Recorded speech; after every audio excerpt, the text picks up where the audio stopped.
오돌이 썰툰. 이해하면 무서운 이야기. 3일 전 새벽에 있었던 일. 한잔하러 갔다가 돌아오는 길에 너무 추워서 집 근처 자판기에서 따뜻한 커피를 샀어. 그러자 한 아이가 오른쪽에 있는 사거리를 엄청나게 빠른 속도로 뛰어가더라. 엄청 추운 날에 대단하네. 이런저런 생각을 하면서 커피를 마시며 걷고 있자 어떤 여자가 나한테 다가와 질문을 했어. 혹시 제 아들 못 보셨어요?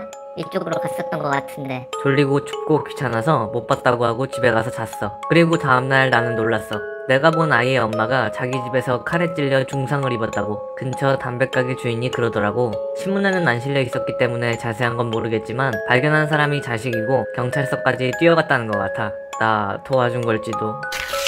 나는 전력회사 점검원이다. 실은 지금 뉴스에 나오는 살인 피해자 옆집에 오늘 간단 말이지. 인터폰을 2번 눌러도 나오질 않길래 주먹으로 노크를 하니 드디어 밖으로 나왔어. 머리는 산발의 수염, 게다가 파자마 차림인 것이 딱 봐도 페인 같았어. 두꺼비 집이 있는 곳을 안내해달라고 해도 제대로 찾지를 못해. 점검을 하고 있는 동안 계속 나를 쳐다보고 있었고 기분이 나빠서 빨리 끝내고 나왔어. 그런데 카톡의 프로필 사진은 머리도 가지런하고 수염도 깎은 데다 좋은 인상을 한 사람이었어. 사람은 꾸미기만 해도 이렇게 분위기가 변하는 법이구나 싶었다. 그리고 동시에 경찰은 꽤 도움이 안 된다는 생각을 했어. 나는 정오쯤에 라멘을 먹은 후에 갔으니 경찰이 말하는 사망 추정 시각 오전 11시는 이상해. 뭐 내일이라도 사정 청취하러 올 테니 그때 얘기할란다.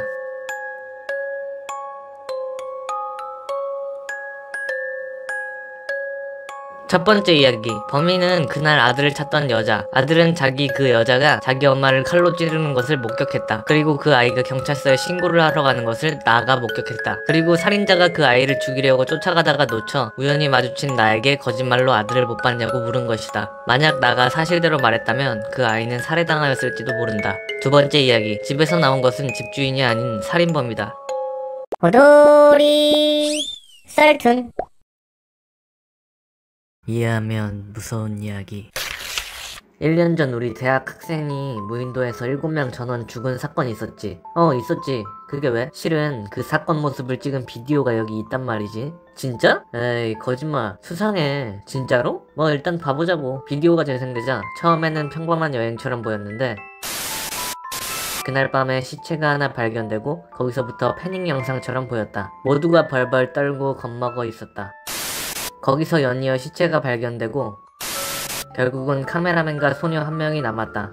소녀는 말한다. 당신이 범인이지? 내가 범인일 리 없는걸. 게다가 이런 상황에서 비디오를 찍고 있다니. 이상해.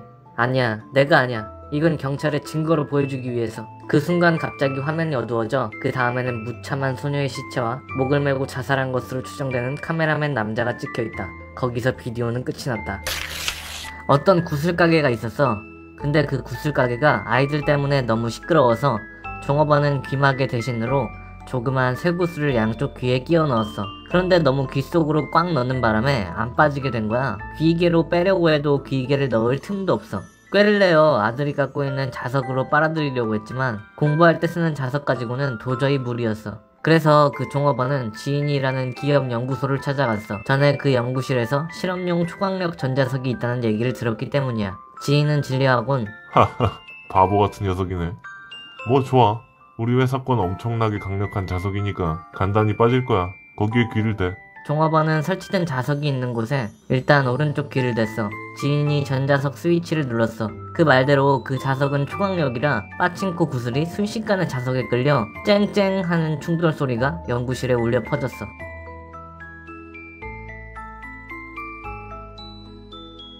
첫 번째 이야기. 아무도 회수할 수 없는 비디오를 가지고 있다. 비디오를 가지고 있는 사람이 범인이다. 두 번째 이야기. 반대쪽 구슬이 머리를 관통하고 자석에 붙었다.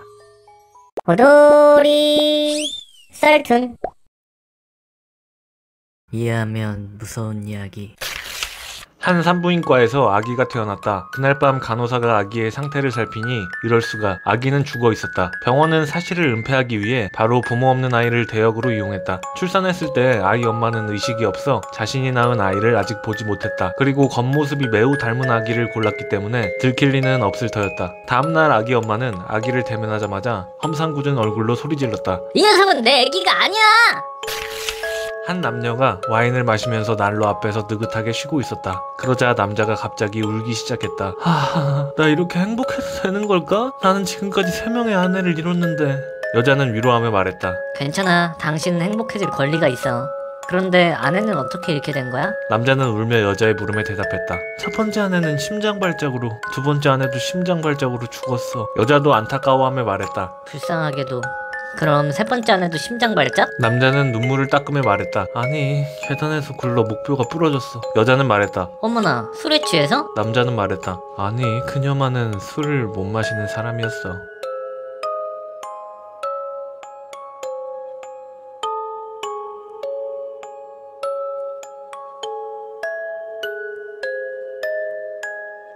첫 번째 이야기.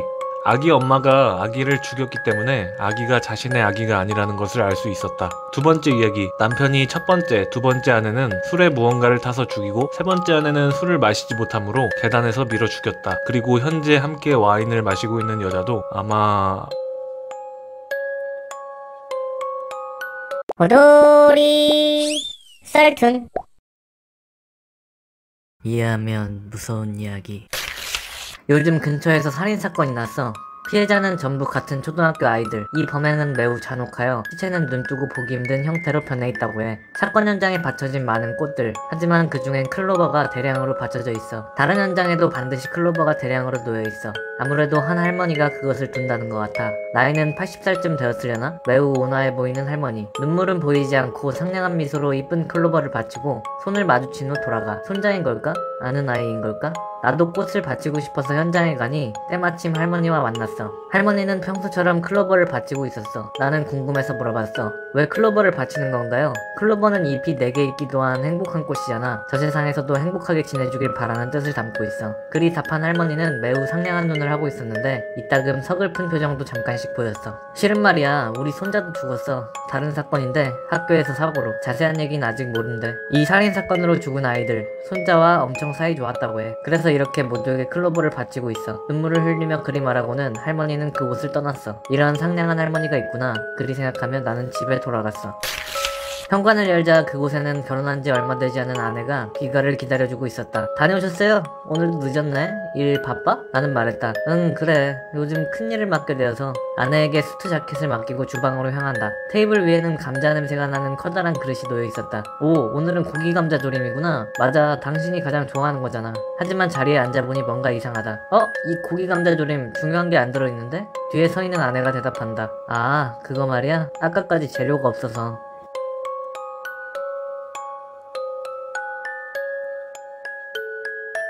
첫 번째 이야기, 클로버의 꽃말은 복수. 두 번째 이야기, 아까까지는 고기 감자조림의 중요한 부분인 고기가 들어있지 않았지만 나가 돌아온 것으로 재료가 손에 들어온 듯하다. 즉 고기는 남편인 나. 정말 일 때문에 늦게 오는 것인데 착각과 질투로 인해 남편이 바람을 피우고 있다고 믿고 있다. 그리하여 남편을 고기 감자조림의 고기로 만듦으로써 보복을 하기로 한다. 오돌이 썰툰. 이해하면 무서운 이야기. 어떤 학교에 여자아이가 있었어. 여자아이는 학교에서 매일 심한 괴롭힘을 당했어. 같은 반 여학생에게 인적 드문 곳으로 끌려가 남들이 모르게 괴롭힘을 당했어. 어느 날 그 여자아이는 학교 화장실에서 자살했어. 스스로 두 손과 두 발을 절단하고 죽어 있었지. 사인은 과다출혈인 듯했어. 근처에는 그녀가 쓴 것으로 보이는 유서가 남겨져 있어. 먼저 떠나는 불행을 용서해 주십시오. 저는 괴롭힘을 당하고 있었지만 제 자살과 그것은 일절 관련 없습니다. 주변 사람들은 매우 슬퍼했어. 오늘 3만원 주고 산 이어폰이 망가졌다. 엄청 크게 들었던 탓인지 갑자기 끊기고 말았다. 젠장, 3만원이나 두고 샀는데. 열받은 나머지 주먹으로 450만원짜리 플라즈마 TV를 때려버렸다. 순간적으로 이성을 찾아 고장나지 않았는지 서둘러 확인해보았다. 화면은 보인다. 다행이다. 그런데 소리가 들리지 않는다. 망할. 훨씬 비싼 플라즈마 TV도 고장나버렸다. 그런데 오늘은 참 조용하네. 기분 전환 삼아 산책이라도 다녀올까? 보너스 이무이. 무서우니까 방부터 욕실까지 전부 불 켜두고 목욕하고 왔어. 무서운 생각은 안 해서 괜찮았는데 오히려 욕실에서 나와서 불 켤 때 걸어두었던 신발이 떨어졌을 때 더 쫄았지 뭐야.